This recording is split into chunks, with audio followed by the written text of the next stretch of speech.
Okay, so my name is Christopher Scotolaro, and I'm recording this off my cell phone because I'm not very tech savvy when it comes to YouTube or going live, or I tried to do that and it really wasn't working that well. And I don't need to go live, so I'm going to record this and try to upload it to YouTube and see how it goes from there. But this little oratory, I'll try to keep it around 5 minutes if I can, is meant for the sons of loving fathers who we were all lucky enough to call dad, and to those men who are grieving the loss of their fathers recently, or maybe a year or two or 10 years ago, and I'm grieving the loss of my best friend and mentor, one of my muses for all my writing. And as I always say, the greatest example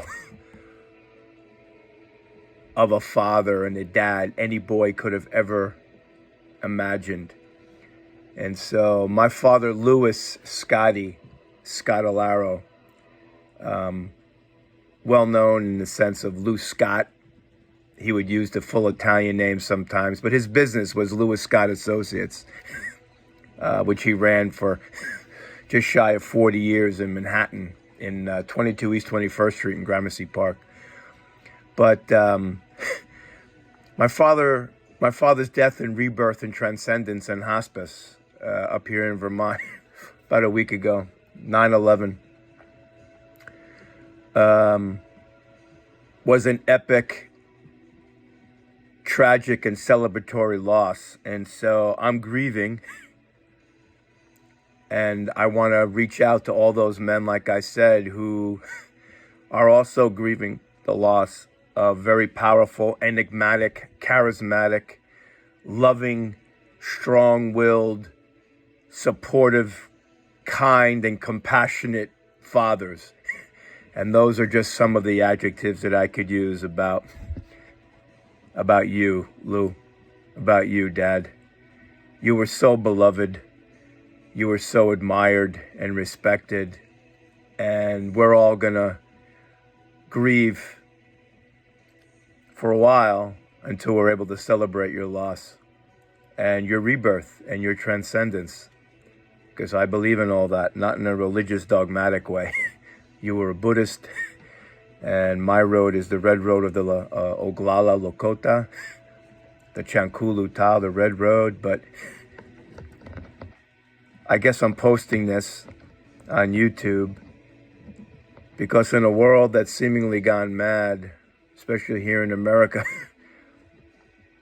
I wanted to reach out in kindness and support and loving awareness to people who don't care about politics or religion or the insanity of man and society and divisiveness, and just want to honor their dead and respect and celebrate in mourning and joy their beloveds who have passed, who sustained them for years and years and years in a loving, beautiful way, like my father, Louis.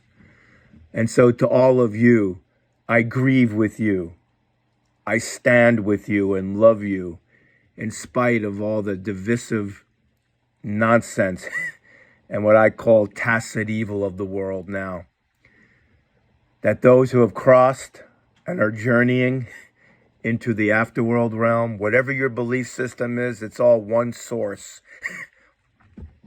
And what I've been saying since my father transcended is, I shall see you again, Dad, in the ocean of consciousness when the tide says it's time. I'll see you again one day, but not on this day. But I will see you again soon. And in Lakota, it's there's no word for goodbye in Lakota, so it's Toksha Ake, which means I'll see you again. And I love you. You taught me well. I did my best. I wasn't always a perfect son, but you were supremely the perfect dad to me. And your other child, Stacy, my beloved sister, and your daughter. And I will always be in debt to all of your kindness and understanding to and for me over the years. And to be at your bedside with those other beautiful, sacred people. And to take in your last breath. And to see you tended to so marvelously by hospice. And to know that we were intimately a part of that. And to watch your soul leave that room and watch that room light up was one of the most profound experiences I've ever had in my 61 years. You're a brave, courageous man. And I am proud to be called your son.